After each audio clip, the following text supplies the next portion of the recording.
Good morning and welcome to Coffee with MDIFW. My name is Katie Yates and I am Public Relations Specialist for the Maine Department of Inland Fisheries and Wildlife.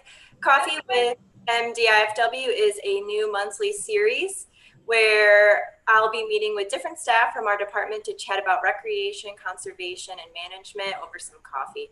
Today I am joined by our Education Supervisor, Laura Craver-Rogers. We'll be talking about getting outside this winter, why it's important, how to be safe and prepared, and some gear considerations. For those of you watching at home, you can join the conversation anytime by typing in the chat box your questions and comments. We'll be answering questions as time allows and probably getting to most of them at the end of the conversation. And just a reminder, this video is being recorded and will be available on our YouTube channel at any point in time. So Laura, how are you doing this morning? I'm doing well, thank you. I'm really excited to be here and start talking about different kinds of winter activities because it's kind of gray out today and sometimes I forget there's things that I can still go out and do even though the weather's starting to change. So I'm doing well. You know, when we were talking about this, we kind of called it the in-between season, and it's not quite fall anymore and it's not quite winter, but I think it is actually a pretty great time to start thinking about getting outside when there's some snow in a few weeks, hopefully. It'll be here soon. I saw a chance of it like overnight a couple times next week. So, I mean, Northern Maine already has some snow. So I think the rest of us, I mean, I'm excited. Like preparing and thinking about this. I was just like, oh my God, I can't wait for the ponds to freeze. And it's just exciting. Looking forward to the next season. And this is actually a really good time to get out hiking simply because there's, it's not flies and mosquitoes and it's a little bit cooler. It's just not as pretty as maybe when we had all of the fall foliage. But sometimes you can see more animals right now, which is super fun without the leaves there. You can see more birds and things, and it's not icy yet, so it's not really that much of not too risky to go out when it's a little chilly still. I like it. Yeah, it's a good time to get out. So Laura, you're fairly new with our department. I'm sure there are people who have seen some of your wildlife park programs on YouTube. And, unfortunately, we haven't been able to do too much in person at the wildlife park. But for those who maybe don't know you and don't know your background or the specifics of your current position, why don't you go ahead and kind of describe that for everybody? Yeah, so let's see, it's been a little over a year now that I've been with the department, which is super exciting. I'm very excited to work here and helping with like the education and outreach programs, and getting to work with you on all these different kinds of programs is fun. But before I was here helping the department with the education and outreach for all different types of things, I was an educator for a nature center for almost 10 years. And I did a whole lot of like hiking and teaching classes about things like birding and how to be a birder. I did a lot of focus on birds actually when I think about it. But I also led a lot of natural history hikes. I did some snowshoe hikes, some full moon walks, going out just kind of all over the place for those different kinds of things. And, I also taught a lot of kids programs. And before that, I worked at Disney's Animal Kingdom as an education presenter, which was fun. But one of the things that I missed the most was Florida doesn't really change seasons. So more than happy to move back north, and I'm happy to still be up here so I can see the change of the seasons, get the fall leaves. But yeah, so majority of my background is in education and a little bit of biology when I was in college. So I'm really excited. I feel like working at IFW is such a good fit for me because I love all the biological work they do. I love all the different things with the hunting and fishing, which I am just starting to get into as I'm settling in. So it's a lot of fun for me to work with different people on these education projects. What do you think is your favorite outdoor activity? Oh man, I hate when people ask me the favorite question because I probably have a million. Really just anything outside. Like in the summertime, I would probably say swimming is my absolute favorite. Though now I think it's paddling because I've been doing a lot more of that because I'm not quite as good at really cold water swimming. I'm more of a warm water swimmer, and that's not so much up here in Maine. But overall, I would say birding because I can do it in every season. I can bird outside my window right now. I could go for a walk at any season and see birds. Yeah, we'll be actually talking about birding a little bit later in the conversation, so we'll be able to kind of dive in further with that. I knew that you really like birding, and actually I'll just add, I lived in Florida for a little bit too, and I could not wait to get back to the Northeast because of the season changes. I know when it starts to get colder and the days get shorter, you can feel like, oh, I just want to stay inside, but it's so important to get outside. And I think that that's something that, we'll talk about today. And that, thinking about a little bit about the quarantine and everything that we've been going through with the pandemic, a lot of people had turned to the outdoors for something safe and revitalizing to do. When it starts to get colder and it's going to start getting snowing, I think a lot of people are hesitant to get outdoors, or they're maybe feeling a little bit hesitant about, I don't really like any outdoor activities in the winter. Or they're a little bit nervous about having to be stuck inside all the time, especially with not being able to go as many places indoors as maybe they were used to or as part of their family traditions for the holidays. So, what are some options for people as it starts to get colder and it starts to snow, and why is it so important for people to think about getting outside? Yeah, I like to be quite optimistic when someone says there's nothing they like to do outside. I'm like, there's something. There's always something, because like you said, if you don't get outside, like you're just not getting that connection. And going outside in nature has been proven to help relieve stress and anxiety, and helps to calm your brain down. So you're getting that fresh air, you're getting that exposure to nature. So they always say, like, if you're having a stressful day, you should spend double the amount of time outside that you would normally spend. So if you normally would spend 20 minutes, maybe you should spend 40 minutes outside in a day. So, whatever your ability is, start by sitting outside, standing outside for 5 minutes at a time, take little breaks, just get some fresh air. It doesn't matter where you are, but there's I don't know, there's so many different things. I mean, I know everybody has their own favorites, but just going for a walk, going for a hike, right? Those are things we can do right now before we really get into winter. Going outside to look at birds. But when winter starts setting in, it's really fun to think about what you can do with snow, because I know a lot of people don't like a lot of snow. I don't know if you've noticed that, but some people go, oh, it's snowing again, right?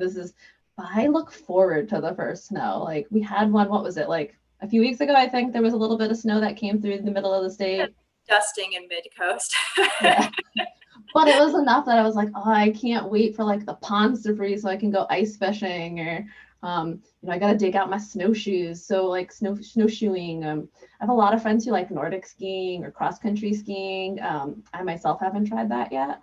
But that seems like a really fun way to go down the trails and just like get through a lot of places, because I know it can be a lot harder sometimes to hike in snow, but that's why snowshoes and cross country skis can be so much fun. So, let's talk about that. When somebody, I think, a great alternative to going hiking, there are a lot of hikers out there. People love going hiking, but when it starts to get a little bit deeper with as far as snow coverage, the trails might become a little bit less safe if you're just going by foot, although you can still do it in certain areas. So what can someone think about when it comes to snowshoeing and cross country or Nordic skiing? Yeah, so anytime you want to try a new sport, you always want to probably try just in your backyard first. Don't go too far, because maybe it's not going to work for you, or you need something else, or maybe you want to look up something on YouTube. I highly recommend things like YouTube and Facebook groups. When you're learning something new, try to connect with other people who have done it before. Or maybe you're going to rent gear from someplace locally and, ask them for some tips and advice when you're getting started. But you always want to think about a motivation. So if it's your first time and you're trying snowshoeing, maybe think about, oh, it's going to be so much fun. Like when I go snowshoeing, I might see animal tracks. Set yourself like some kind of goal for time. Like, I'm going to go out on these snowshoes for 30 minutes, right? And that's your first time. And you do that a couple of times. And the next time you go, I'm going to go out for an hour. And eventually you'll be comfortable enough that maybe you'll try going further from your home. Maybe you'll find a new trail nearby, or at a wildlife management area. Like there's just so many options. And I really think having another motivation, like, oh, I want to go for a full moon snowshoe, right? Like, you're not just going to learn about snowshoeing, but you're going to try with like seeing by the light of the full moon. So that kind of stuff is kind of fun. Or birding, of course. Birding with cross-country skiing is probably pretty good, because you're nice and quiet as you glide through the snow. There's no crunching or anything. So Something to think about. I know we did Traps and Trails last year, which is an ice fishing event that we partner with state parks on. I don't know that we'll be doing it this year. It will probably depend on a few things, but the state parks have an equipment trailer that they, again, I'm not sure how things will be changing this winter, but they will often have that available. It's, I believe, free rentals of equipment so people can try out snowshoes and Nordic skis, and they get a quick little overview of how to use it. And then a lot of the state parks have wonderful groomed trails that people can kind of test those on. And I remember seeing people out for the first time trying to use snowshoes and cross country skis and really having some fun with it. So there's options out there before you go out and drop a lot of money on equipment. You can test some of them out. Yeah, and you can even like sometimes you can find there's different kinds of recreation main guides out there, and they they'll often have the equipment, and so you're not only renting equipment essentially, but you're also getting that lesson. You're paying for a lesson as well, and somebody to be there with you. So if you're nervous about trying something for the first time, but yeah, that was really fun that year, seeing everybody trying things for the first time, and I think there was also somebody there with fat tire bikes, which Oh that was yeah, fun. I tried that. That was really fun. Fun. You have to fat go on tire a groomed bikes. trail. Fat tire bikes are snow bikes that you can ride out on the snow. And I had never actually heard of them before. I knew there were sand bikes, but these you can actually ride out in snow coverage on a bike. And so if you're interested in mountain biking or just cycling in general, those might actually be kind of a fun option. Yeah, they said you had to stay on the groomed trail for it to be easy enough because deep snow it doesn't really get any traction. It just kind of spins, but it's pretty fun if you can ride a bike and you are willing to be kind of goofy and silly. It's a lot of work, I won't lie. I was very warm by the end, which is why it's good to wear layers when you're out in the snow, but it was really fun. So that is thinking about state parks is another kind of thing that we can talk about is we've seen a lot of overcrowding at trailheads, especially at the more popular state parks or trails. If you do plan to go hiking or snowshoeing or Nordic skiing, or even riding a snow fat tire bike, and you get to that trailhead and you see that it's the parking lot's already full, what are some options as far as places to go or some considerations people should have? And I should mention just real quick, anybody who's watching, if you have a story or comment or thought, doesn't have to be a question, go ahead and type it in and we can share it with everybody. And that might, spur some conversation too. So go ahead and fill those, if you have an experience with a snow bike or with snowshoes, or you have a place that you like to go or some tips, go ahead and type them in. But yeah, so alternative options for locations. Laura, what do you think? Yeah, it's definitely, I myself, even before everything that's going on these days, whenever it gets really crowded at a trailhead, I don't know. I don't want to go unless I know it's a really big, trail and people will be spread out. So like, it's always good to have a couple places in mind. Getting to know your local land trust is a good one because there's a lot of land trusts.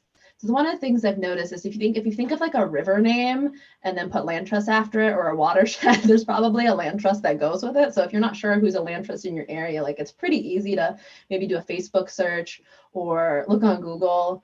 But then there's always, you can go on our website and you can find a wildlife management area because, there's quite a few of those around the state as well. But, kind of look in advance because you can't rely on the fact that your cell phone's going to have enough service to do a Google search when you're at the crowded trailhead. Have a plan. Be like, okay, if this doesn't work, I'm going to go here because that way you'll be motivated to keep trying it. If you get someplace and it's crowded and you're not going to want to go, you might just go home. And that's going to be kind of sad and totally defeat your purpose of trying this new activity. Another thing that's really good to do though is sometimes you don't even need a trail. Like if you're doing some kind of birding, or if you're doing like a citizen science thing, like the Audubon Christmas bird count, or we have the Maine Bird Atlas with the Winter Bird Atlas, which will be starting up in just a few weeks. A lot of that, you're given a certain area to look, but you can bird right from the road with your car. Obviously, be careful because there's other cars, but like you can just drive and park along different places and watch birds in the winter as well. So you sometimes you have to think outside the box, but if you plan, then, you'll be able to always find something to do. Yeah, so let's talk a little bit about birding. I know that's something that you are super into. How does somebody get into birding in the winter? Because are there a lot of birds out that people can look at and observe, and how you go about doing that? Yeah, so I think birding in winter is actually a great place to start birding because in the summertime, a lot of birds return from their southern wintering grounds like South America and Florida. There's a lot of birds and a lot of leaves and things on the trees. And so, one, there's more birds to learn and they're kind of harder to see. But in the wintertime, when the leaves are down, you can usually see the birds easier. You can often hear them chirping a little easier, and there's fewer to learn. So one of the things I would suggest is just put up a simple bird feeder outside your house and start seeing who comes there. It's probably going to be, black-capped chickadees, tufted titmice, maybe some blue jays and cardinals, some little downy or hairy woodpeckers. So you kind of start with what we call the yard birds, going around town and seeing, birds in different areas. And then as you start going on the trails, you'll start getting used to looking for that bird movement. And you'll be able to kind of just watch them with your eyes and then, practice using your binoculars because it can be hard to pinpoint something. So practice using them and then you'll start to see these different birds and learn them one at a time. And, there's a lot of great resources out there. There's different Facebook groups like Maine Birds. There's different apps you can get on your phone, like the Audubon Bird Field Guide, the Sibley Bird Field Guide. So you can have like bird field guides right in your pocket. And I will say this, whenever you identify a bird, if it looks like a common species, it's probably more likely the common species than a rarity. Because sometimes beginner birders will think they see this rare bird because they notice a certain color or something. Usually it's probably going to be the more common species. So a lot of things to think about, but there's so many great resources out there. It's interesting that you mentioned Facebook groups because anytime you're getting into any new activity, recreation wise, hiking, or just exploring Maine, I guarantee you there is a Facebook group. So if you're into social media, there's dozens of Maine hiker groups. I'm pretty sure there's ones for snowshoeing in Maine. I know there's birding groups in Maine. So there's lots of social support. I think they sometimes plan meetups. And I know that there's a group about ice fishing, which I know I want to talk to you about, Laura, because you have some interesting experiences with learning to ice fish. And that's just another great option for getting outside. Do you think it's a good activity for this winter, considering staying socially distant? I know that there are a lot of people who might casually throw a line in the water in the summertime. But I know, I think of my mother, for example, who maybe likes to go out when it's warm outside and she likes to maybe drop a line in a lake or a pond. But when I mentioned ice fishing to her, she looked at me, she looked a little afraid. It's not always the first thing that people think of. So do you think it's a good activity for people to consider? Yeah, and I can kind of feel with your mom a little bit. When several years ago, I thought it was kind of crazy and just cold to go out and ice fishing. Actually, Crazy and cold. yeah, I used to live on a little lake, and my father-in-law came with his friend to go ice fishing, and I actually didn't stay out for very long because I'm like, this is cold and boring. But then I actually tried it myself. My husband and I taught ourselves, rather. My husband learned a lot and helped teach me. And we just found some gear. We didn't go crazy, and we went on a local pond, and it was really fun and exciting when the first time that flag goes up. And when the first time that flag went up, I was hooked. Not to make a pun there, but I was just really excited to start. Like, I was such a little kid when that first flag went up. I ran to it and I knelt down in the slush because you scoop some of the ice out of the hole as you're making the hole. If you're not familiar with ice fishing, it gets a little wet sometimes around the hole where you put your trap in. And I knelt right in that icy cold water because I was so excited to pull the fish up. And I had slightly frozen knees for a couple hours after that, but it didn't bother me. I had my hot beverages. I was dressed for it, and I was just having fun. And you could bird. There were like ravens and eagles flying around, which was also fun. So I recommend anybody give it a try if you think you might like it. It's a lot of fun. So going back, I know that when you first came to Maine and you said that you were going to try ice fishing, uh, how did you guys get equipment? Was that something you went out and just went to Ella Beans and dropped a ton of money, or went to Jack Traps and purchased brand new ice fishing equipment? I don't think that's what you did, is it? No, no, no, no. Although I kind of dreamed and looked a little bit online at those nice Ella Bean and those, looking at all those nice jack traps and stuff. I was like, no way. I'm like, I'm not spending that money. I haven't even done the activity yet, really. So we actually found some ice fishing traps that someone was gonna throw out, and so they were a little ragged and worse for wear, but we got them for free. My husband and I, we looked at them and we kind of scavenged off of, I think it was like 8 or so that we got. And we ended up with about 4 good ones by the time we were done scavenging off of them for each other to repair them. And we bought a few things. Again, to buy a little bit of like the weights or some new hooks or something, but we really didn't spend too much money on the traps themselves, which can often be a huge expense. But the other thing is too, is like you need some kind of auger or drill to get through the ice. And, a lot of people, like all different kinds. Some people swear by gas powered augers, right? These big, heavy things that, power through thick ice like nothing. But we found that a simple hand drill auger manual, like we could drill through the ice pretty easily. I struggled a little bit more, but with practice, I can get better at it. And the cool thing about our hand augers, eventually you can get a drill, like a hand drill, you can power it with a battery. So there's a lot of ways, like you can just look online, or you had a really good story too about finding stuff on the Facebook marketplace for like, not even half price, like super cheap. So like, there's all these different ways you can get like secondhand gear if you don't want to go out, or you don't have the finances. Like I loved that story about how like finding that those traps for like only a couple bucks a piece on Facebook, like that was pretty cool. It's a good point.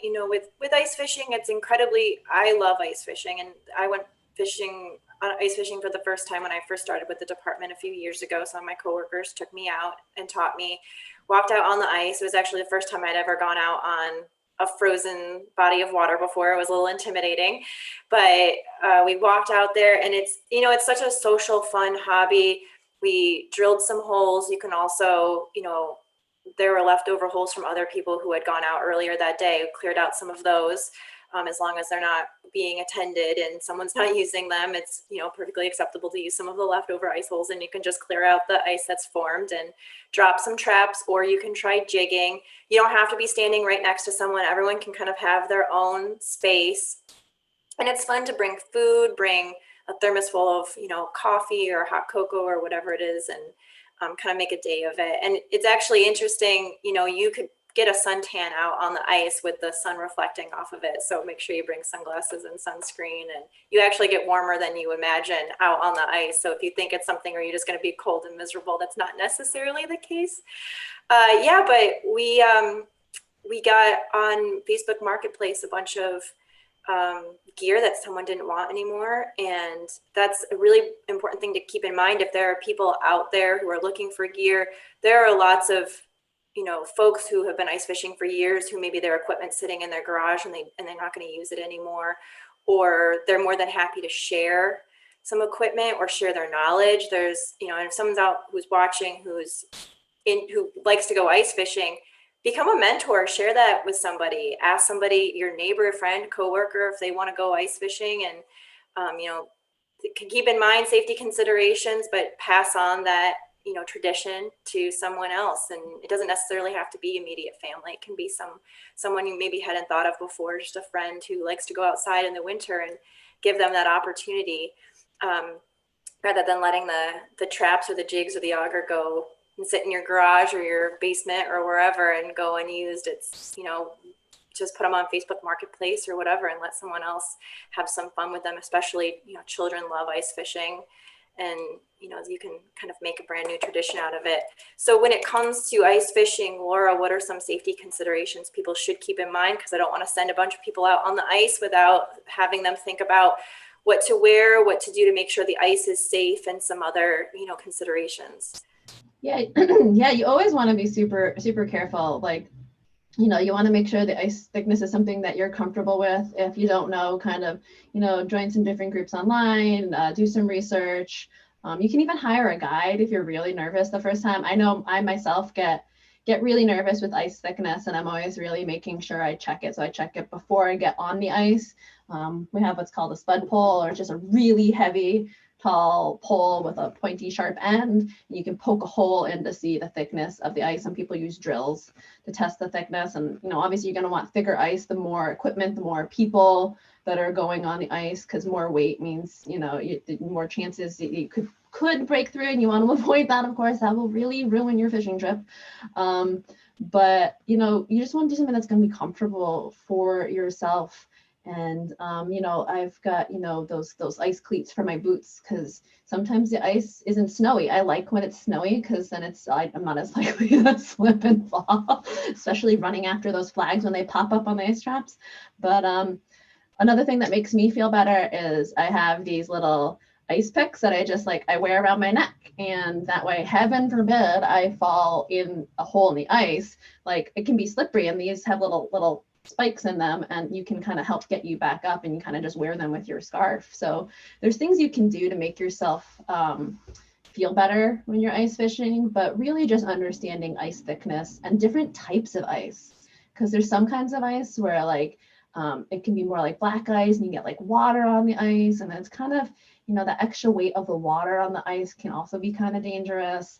So you just really want to get to know your ice conditions and what's comfortable and safe for you.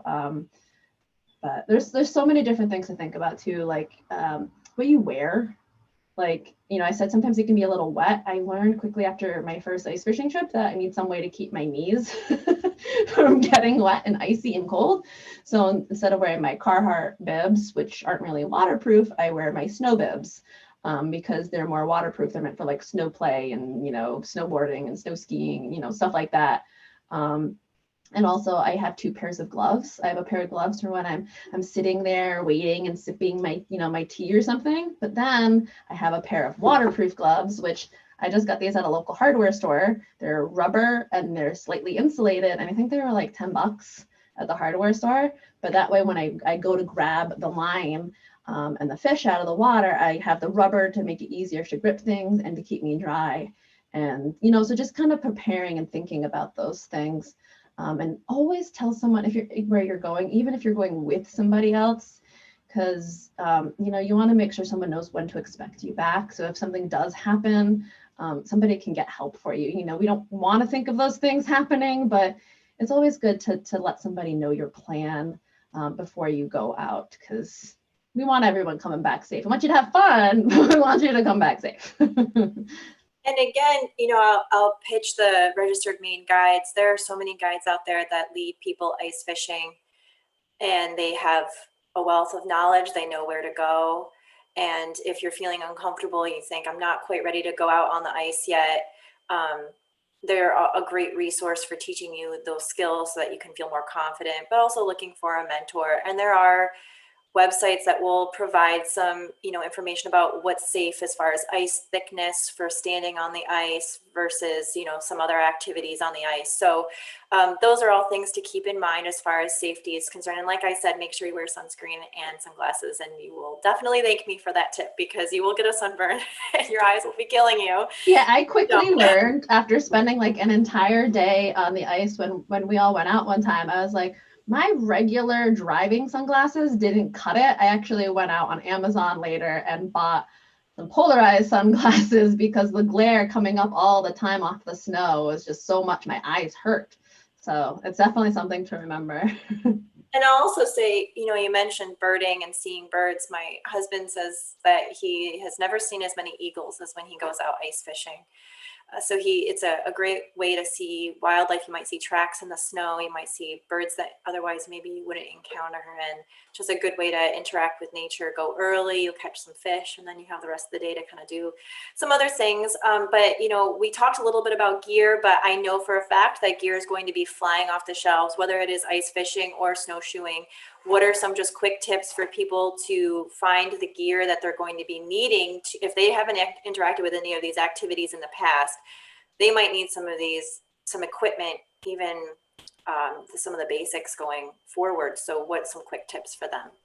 Yeah, so I mean, you can do the traditional like shopping route. You can try to go online to different stores and, go into different stores and buy things. I don't know what you all might need for winter gear. Maybe you even need to get to something as simple as really good hats, gloves, and jackets.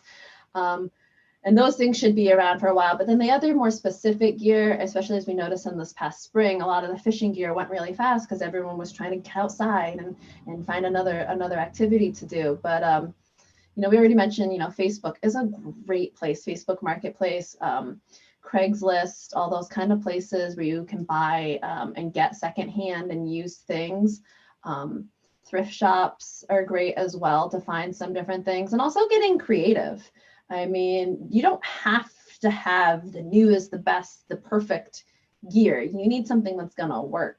So, some people even just go to like hardware stores or using things around their house. People have been really creative. I've seen online. They are making like, these ice fishing traps and things out of all sorts of different materials that they might have at home. I mean, you really need to have a line with a hook in the water and some kind of flag or system to alert you that the fish has grabbed a hold of your hook.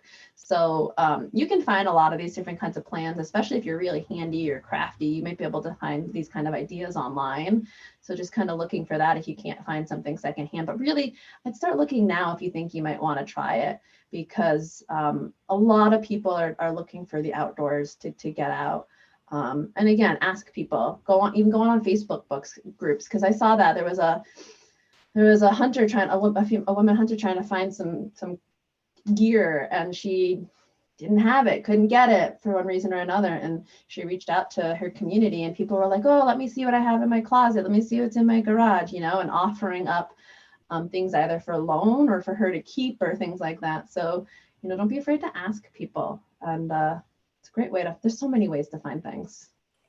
I'm a big fan of finding some mentors that, if there's a neighbor that that does any of these activities, or, a friend of the family or whoever, coworker, I'm a big fan of utilizing my coworkers. We're in a unique position to use coworkers, but someone, you might know somebody, and that can go from just hiking in the snow. I was just talking to somebody who loves going hiking, but she's a little bit new and unfamiliar with it. And I said, hey, I'll go out hiking with you. I'm totally comfortable and capable of doing that. And, if you feel uncomfortable going alone, I'll be that resource to help you. So just, if you have the skill set, be the person to help encourage people to go out and share your gear with them. Of course, try to do it as safely as possible. Yeah. And it's really fun to be able to do that. 'Cause for me, I will go hiking by myself, but I totally prefer to go hiking with other people. Same with snowshoeing. Like, one, for me, it's a safety thing. It's always good to have somebody else in case, something happens. But two, it's just nice to share the experience with somebody. So, I mean, yeah, it's one of the other nice things about getting into different community groups and getting to know the people around your town, and, maybe making new friends along the way. So this actually gets into a little bit of our conversation about safety and preparedness. This is something that I really want to focus on, simply because we have so many new people going outside and utilizing the outdoors in new ways that maybe they haven't before. And I think there might be a lot of people going out who don't necessarily have a basis in outdoor skills or preparedness or safety. And they think, well, I'm just going out for a few minutes. I'm only going out for the morning. I'm only going to walk on this little small trail. But that so quickly can turn into something that, maybe you weren't prepared for. And the key to being safe outside is always being prepared. I'm not trying to scare anybody at all. I'm just trying to make sure that people who go out practice a few of the basic things that you might need to just be safe, for when it's cold out. So Laura, do you have some tips for people out there? Yeah, there's, one of the biggest things is just know before you go. Like, it's a little cliche, but like, research what you're doing or the trail you're going on, or the weather as well. Check what the weather is doing that day or what it did the night before. Maybe it's going to be icy on the trail. So that way you can think of those things, understanding what kind of things you need to know before you go out there in case you do get stuck out there or you get lost, because you don't want to panic. Sometimes the best, you be prepared and you get turned around, and sometimes in the winter, maybe a trail marker is like covered over with snow, right? So when you're hiking, you always want to make sure that when you see a trail marker, try to always see the next one before you lose sight of the one behind you. That's one good thing to help you to keep from getting lost. And when you do get lost, hopefully you've left some good tracks you can turn around and see where they are, but we don't want you to wander too much. But you just want to, you want to be prepared. You want to tell people, having a map, because you can't always rely on your cell phone. Maybe in the cold, your battery might die faster. So even if you download that map, In Maine, you can't rely on cell service. Seriously? no, sometimes you can't in Maine, because we have this wonderful wilderness, that sometimes you just can't get that cell reception. So, and I myself have had my battery die when it's really cold and my phone just dies. So you can't always rely on that. So just be prepared for other things. I will say this, if you've never seen this wonderful, adorable little publication, Alone in the Maine Woods, we have it on our website. You can get it under our education materials. Under at-home learning, you can find that link. And it has great tips and things on what to do if you do get stuck in the woods. So you can learn a little bit more about survival, like things like map and compass. That's a great thing to learn if you don't know how to read a map and a compass together. And have a map in your car for like a DeLorme or something like that. And yeah, just be prepared. I'm going to go ahead and post that link now so that everyone can take a look at not just You Alone in the Maine Woods, which is a great resource, but also education materials on our website. Yeah, there's a lot of great things. There's even some different things about like track guides on that same page where you can find the Alone in the Maine Woods. You can find a guide that kind of shows you about the different animal tracks. So if you're like out, even on when you're ice fishing, snowshoeing, skiing, whatever you're doing outside in the winter, that's one of the fun things about snow is you can find so many animal tracks. So that's definitely a cool thing to check out on the website. And also there's some fish ID posters for fish that live in Maine, so you can kind of learn about the different species of fish. So learning a lot of things is important before you try new things. And if folks out there are interested in some other things as far as being safe, learning about map and compass, that's probably a big one.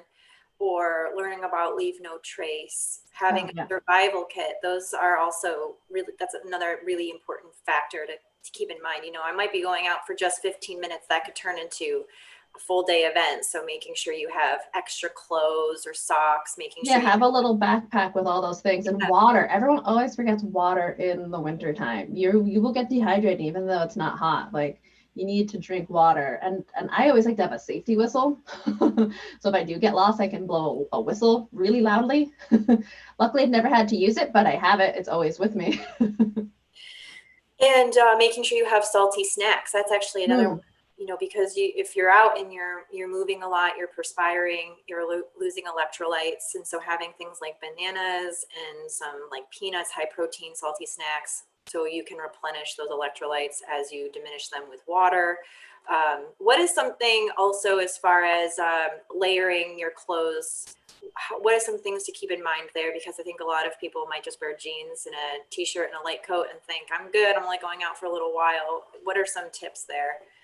Yeah, one, you need to know yourself. If you do a lot of physical activity, if you get warm really easily, you probably don't necessarily need to fully get like super warm before you head outside, but you might want to bring extra layers in a backpack. But you want to have a couple options. So like for me, I always have my base layer, the layer that's underneath against my skin is going to be a non-cotton layer. The reason for that is cotton, when you get wet, and a lot of times when you're doing these activities, you might get sweaty. Even in the wintertime, because you're kind of bundled up, that's making you wet. And when you're wet, your body kind of can't, regulate its temperature so well. And you can, you could get cold. I don't want to scare you, but, so that's one of the reasons you don't want to wear cotton, because it doesn't dry very easily. Once it gets wet, it kind of holds the water. So my base layer is usually some kind of long underwear that's made out of a non-cotton material. Maybe like something like, some kind of smart wool or wool long underwear, whatever works for you. And then I go from there. Like I'll wear some kind of like snow pants or something over that. I'll have like a long sleeve shirt, maybe a sweatshirt and a winter jacket.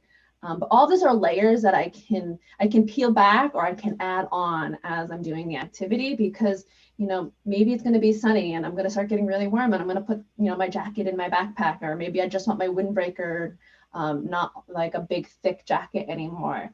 Or but it's going to get windy, and then I want to put that back on. But layers are really important. And when I go out and try an activity, I usually like to have an extra pair of gloves, because sometimes it might get wet as you touch things, and no one wants to have wet, cold hands. So having maybe an extra hat and an extra pair of gloves or an extra scarf in your backpack, so that way if something does get wet, you can swap them out and you can still feel comfortable and dry and safe. So that's usually the kind of things I pack. Obviously, it all depends on how long and the activity I'm doing, but gotta have different layers.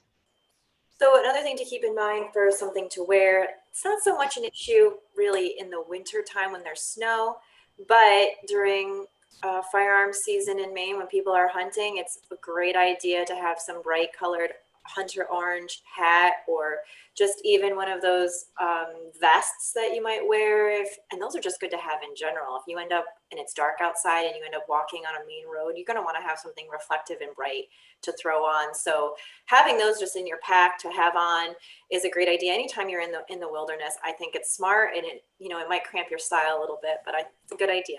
I think it adds to the style. I always like to have, especially during the hunting season. I always wear orange. I'm not out hunting, but I feel like it's a good responsibility. But yeah, like even when I'm like checking my mail when it's like 4 o'clock at night here in November, like I'll put on an orange hat to cross the road because it's safer. It's just nice, especially say if you got lost and someone was looking for you, right? They can see like your bright orange hat or something and be like, oh, there they are. So, and that actually reminds me, if you are interested in learning some more of these preparedness things, we do offer obviously our hunter safety classes. Those are not just for hunters, but they offer some really great information about how to be safe in the woods, how to survive in the woods, how to navigate in the woods. And we will be offering some more programs that kind of break down those elements. So if you're not interested in just the full hunter ed course, you can also take some of these other, map and compass and safety in the outdoors classes. So keep an eye out for those.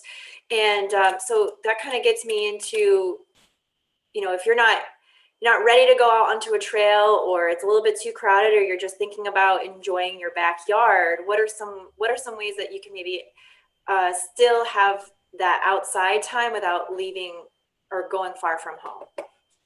Yeah, there's a lot of things you can do right in your backyard, or maybe a local park if you don't want to go in your yard, you just want to get someplace new. But just like I said before, go outside to begin with.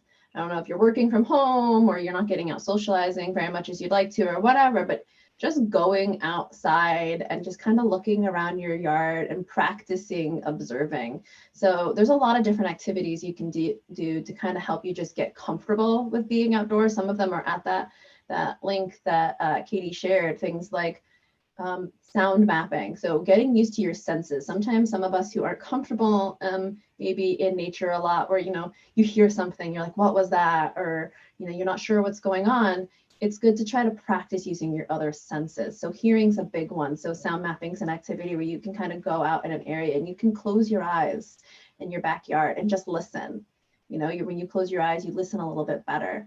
And you'll notice different sounds around you, and do that for maybe a few minutes, because it'll take time for your ears to settle out. And then you can make note in a journal or something. Journaling is a great thing too to do out in your backyard, and make note of the different noises you heard in different areas. Maybe you'll notice a pattern in a bird song, right? Maybe you're like, oh, dee, dee, dee, and then you write that down, and then you can go inside and look it up later. So having these different motivations are really cool. You can also do camera traps. That's a really fun thing to do in your backyard. I've done that before. I've discovered some different animals. Camera traps. What is that? Yeah. So camera traps are a really fun thing. You can get all different kinds. This is a camera trap, and it's a little case with a little camera in there and some sensors that pick up the movement. Trail camera. Yeah, it's a trail camera. And so you set it up outside, wrap it maybe like around a tree or something. And this camera is going to pick up movement of something that goes by. They're all different kinds. You can get them at Walmart, LL Bean, Cabela's, local stores. You can put a little scent bait out, or I've used an old fish carcass before, and you learn what kind of different animals are coming through your yard or in your backwoods or whatever. And it's a cool way to get to know your wildlife. And if you don't want to buy a trail camera, you can just maybe You can put a little like scent trap or something that you can buy, or just go looking for tracks in your yard. You can find squirrel tracks, fox tracks, bird tracks. Just kind of look around the edges of your yard, especially after a fresh snowfall. And you can learn a lot about the species that just you share your yard with, and it's kind of fun. So lots of things to do, including bird watching, of course. So put up a bird feeder. Too far, Laura. Sorry, go ahead. Is, of course, if you're putting a trail camera up in your backyard, that's great, and you don't need to ask permission. But if you are thinking about, obviously in Maine, you can go hiking or go exploring on private land. If you're going to be putting up a trail camera, you need to get permission from whoever manages that land or is the landowner, and you need to make sure that you have your name and your phone number on it. So although we're talking about, putting up some trail cameras in your backyard, if you're thinking about going further than that, because there are options out there to see some cool wildlife, make sure you get the landowner or land manager's permission before you do that. Make sure it's okay, and make sure you put your name and your phone number on it. And I think I love nothing more than going out. I have 6 acres. I go out after a fresh snow, and we just do a quick snowshoe through the perimeter of our yard. And you'd be surprised by how many different animals just come through. And it's more difficult than you think to identify the different types of tracks. And it's not just looking at the indentation, but how deep that indentation is and the pattern in the movement. I mean, I saw fisher tracks in my yard, and it was because of the way that it was sort of hopping and sliding through the snow that I was able to make that ID versus some other type of small, rodent-like animal. So yeah, and one of the other things too about tracks is a lot of times when it's in the snow, depending on how fresh it is or how soft the snow is, sometimes when they step, the track actually spreads and will look bigger than the actual footprint is. So a lot of times there can be confusion as to what species you've seen, because sometimes it gets a little distorted. So yeah, it takes a little bit of practice. And like I said before about like bird ID, it's usually a more common animal to your area than a less common animal to your area. So it's a good thing to practice. But yeah, I love going around my yard and seeing what kind of tracks are out there, and it's a lot of fun, and it's free. You don't need anything really. So we have a little bit of time left here, and I want to make sure that people have an opportunity to ask some questions. There aren't too many questions coming in, so if you do have questions about any of the activities that we've talked about today, want to share any of your experiences out in the snow in Maine, or have some things that you'd like to comment on, now's the time to do so, and we can get to them. But while I'm waiting for some to come through, Laura, how can you make some of these activities appropriate or fun for children? Yeah, getting kids involved is really great, because they can bring so much energy to an activity and maybe even inspire you. But you want to keep in mind that kids, just like anybody, they need somebody, they need it to be fun, right? They need to be motivated. It needs to be a good time, because otherwise you're probably not going to want to try the activity again. So always making sure you're not pushing them too hard, making it an adventure, make it something really exciting. Maybe have some kind of goal, right? Like, oh, we're going to go out in the yard and we're going to go for a little snowshoe for like 30 minutes, or maybe we're going to go ice fishing for the morning, and then in the afternoon we'll come home, we'll put on our pajamas and we'll read a book together. Like having these goals and these motivators, and making it fun for kids. Like if you're going ice fishing for several hours, you're probably going to want to also bring some kind of toys for your kids, maybe something to play in the snow, or some actual toys or books. That reminds me of the podcast episode that I host our podcast Fishing Game Changers, and I interviewed our social media supervisor, Courtney. She is an avid outdoor enthusiast. She's been hunting and fishing her entire life. And when she was a little girl, her parents would have a cart full of toys that they brought out so her Barbie dolls could go ice fishing with her. And that memory is something that she really holds on to, and it kind of enhances her experience, and it connected her with the activity more. Yeah, those kind of things are so fun. I was thinking of that too. I was just like, it's such a great idea, because, the kids will eventually just like doing the activity, but even having things like special treats, like I know plenty of people who say they used to go, either cross country skiing or snowshoeing or even just hiking with their family, and their parents always made a special lunch or brought special treats that they only got when they did that activity. Maybe it was a favorite sandwich or a favorite candy or something that just helps get used to it. I mean, I sometimes want to do that for myself too. I'm going to bring myself a treat, so when I get to the top of that mountain, I can eat that treat, right? So it's just about motivation, making it really, really fun. And one more thing is, like, sometimes something to focus the kids' activities, like a scavenger hunt, which we have some of those on our website, or kid binoculars or a magnifying glass, something to help them focus their attention so they're not thinking about the snow and the cold in case they're not adjusted to it yet. Something to kind of break it up, or like play a game or something. It's, and make sure they're dressed for the weather. You dress for the weather, make sure they also dress for the weather. So let's see what we have coming through here. There has been some chatter in our comment section. Someone says that I found having a muff hand warmer helpful while ice fishing. Takes less dexterity to get your hands into the gloves and helps your hands dry. So that's a great tip. And then also, let's see here. Someone says that they love this conversation and they'd like to see more of these, which is good news for them because we will be offering more next month. I will be sitting down with our commissioner to talk about some of her vision for 2021 with the department, and we'll be having one of these every month, one Friday a month in the morning. We'll be having our coffee, and we'll be. Oh, by the way, Laura, someone says they really like your mug.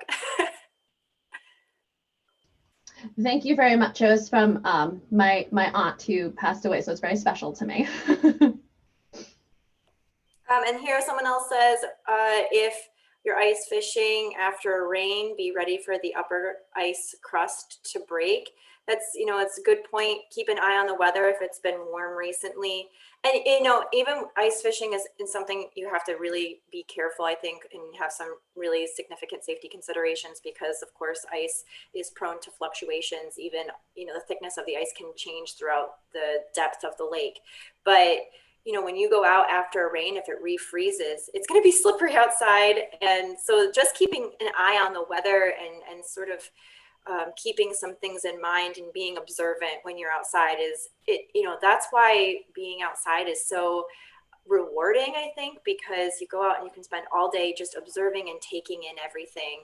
And you're very, vigilant during that experience, and you're seeing so much. When you go home, you're like a very special kind of exhausted. We were talking about that earlier. Oh yeah, I love when you go outside all day and then you come home and you clean up and you dry off and you're all warm and cozy in those new PJs or whatever. It can be, it's the best. It's a reward in itself. But yeah, and I just want to say about the weather too, like making sure you check that weather, because sometimes we get, we'll get a warm spell in the wintertime, or last year we actually kind of had to cut some, for especially southern Maine, you had to cut some of your ice fishing a little short because some of the ice started to recede from the edges early. So, we had to keep an eye out on that too. So watch out for those warm spells that come through, and always be careful. So Laura, you're an educator. We have someone came in and said these would be great for students in my outdoor adventure club. However, this time is tough with classes. So I know you have some great activities for students and for teachers and for kids and parents who are at home who are trying to homeschool right now. Do you have any comments on that? Yeah, it's really just trying to do things that I think you can have your students maybe try an activity outside, and then maybe do like some kind of scavenger hunt and then come back in. So that way they don't always have to be online doing the activity. It's almost like a little homework. Like, I want you to go out and try this, and you have an assignment that goes with it. So when they come back in, they can show you what they did or what they found, maybe share a picture with the group. But there's a lot of resources online. Maine Environmental Education Association has a lot of connections and resources. All different places will have different resources. You can always use different the YouTube videos that we have to help teach your students different things as well, or the activities that we have. But don't overthink it. Just kind of help them learn an activity. YouTube's a great resource. There's a lot of different companies that make, outdoor gear companies that make videos as well about how to do different outdoor activities. So those are worth checking out and seeing, and then have your kids watch them together, talk about it, maybe think about how they would plan a trip, right? a lot of outdoor recreation is planning. So maybe have them do a little research and then come up with a plan like they were going to lead a trip. And that'll help them learn. Even if they're not doing it together, they can talk about it together. So this will probably be the last question that we have time for before we kind of go out. Maybe we'll see how many kind of filter in and what kind of conversation we have. And there's a lot of great chatter going on. There are people answering each other's questions, which I love to see because everyone has a different way of doing things. You actually might be able to hear, I have guinea fowl and they're yelling at somebody outside. If no cotton as a base layer, do you wear wool or synthetics? I personally wear synthetics because wool makes me itchy. So I can't wear a wool base layer, but some people can, and they like it, and it's a good alternative. I don't know if people have heard of smart wool. That's a common layer that I wear because it's not an itchy material. It's a really comfortable and quick drying material. So I often go towards synthetics, but I mean, it's really a personal preference. You just really want to stay away from cotton, those things that stay really wet. I know synthetics have a lot of really good things going for them. People have, really worked on them to have things like quick drying, super thin, but still really insulated. So just do some research, maybe join some different groups online and talk about it and see what other people use, because it really comes down to personal preference. Yeah, I know that on some main hiking groups on Facebook, people will ask for winter weather hiking recommendations for what to wear, what people's favorites are. And even when it comes to footwear, that's a really important piece of this. If you have hiking boots that are not broken in or are not a little bit too big for you, because when you have a nice thick wool sock on, you don't want to have your toes pinched and be prone to blisters, because that could really quickly ruin your activity for the day. So, kind of going out and asking people for their advice on different forums is a really good way to go. And with footwear, you want to make sure that your footwear is actually waterproof. I've gone trudging around in hiking boots that were supposed to be waterproof, but after an hour of deep snow, they were not. So you might want to keep an eye on that. There's different sprays you can get for different materials of footwear to waterproof them, but you have to do that in advance, or you get different boots that are already waterproof. But just make sure you've worn them before, because if you're going to be in them for hours, like you said, you want to make sure that they're not going to give you blisters. And one of the ways you can help avoid blisters is if your feet start sweating, make sure you have a pair of dry socks to put on that are like about the same thickness. Kind of swap them out and have a pair of dry, well-fitted socks to switch into to avoid blisters. So one really quick thing, it's not a question that's coming in, but as we talk about weatherproofing and all of that, is tick safety something people need to be concerned about in the winter months? Yeah, ticks are still around right now. We kind of don't really lose a lot of our ticks until you get a really good cold snap. But sometimes when we get a lot of snow before a cold snap, there'll still be ticks underneath that snow layer. They're insulated when you get really thick snow, and they'll kind of enjoy it just like mice and things do. So even though once you get a lot of snow, it's a lot less of a concern, when you don't have a lot of snow, it's always good practice to still just check if you've been around a lot of leaves and shrubs and plants and things. Just do a quick check when you come in the house. And then I actually use one of those sticky lint rollers too, if I'm wearing like dark pants. That way I can just roll it right over and see if anybody sticks to it, or, for people who have a lot of hair, sometimes that's good too. So that way you make sure, but you got to watch out. I mean, once the snow gets thick, it's probably not as big a concern, but I don't want to say they're never there. Especially if there's a little thaw and things warm up a little bit, or if you go hiking with your dogs, that's, Yes. I'm thinking a bigger concern. If it starts to get a little bit warm and the snow's kind of melting off and the leaf litter is exposed, I found ticks on my dogs all year. Just make sure, you have your dog's leash when you're walking around, and the lint roller is a great tip, just to kind of run that over the knee fabrics and always check yourself. I mean, you can never be too safe when it comes to ticks. Yep. And check your kids too, because kids like to roll around on the ground more than adults typically.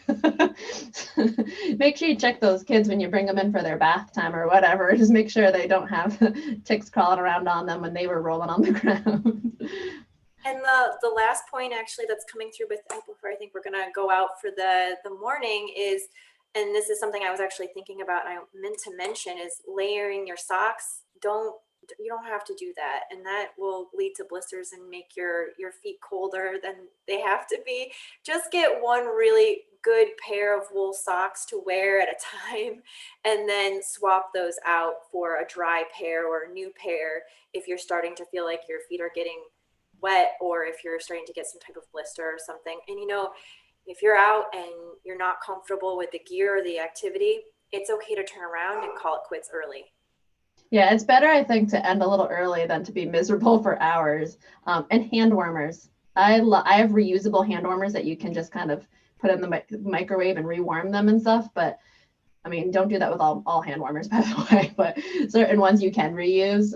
But hand warmers, I love those when I'm ice fishing to have them just in case. That way I can thaw my fingers or my toes out. Well, thank you so much, Laura. This is all great information. I'm sure you and I could probably talk all day about winter activities and getting outside and recreating. I know you and I both love being outside, and there's so many great tips out there. And there was some great chatter in our comment section. Yeah. So thank you so much. Yeah, thank you. This has been a lot of fun, and I hope if people still have questions, just send them in. This has been a lot of fun. So thank you. Yeah, so thank you everyone for joining. Again, this conversation was recorded, so it will be available on our YouTube channel for you to watch again or to share with friends and family if you think there's something that they're going to get out of it. And this will be something that we do every month. Next month, again, I'm sitting down with our commissioner, Judy Camuso, to talk about her vision for 2021. And keep your eyes open for any other conversations we have coming up. Coffee with MDIFW. I enjoyed having coffee with everyone and with you, Laura.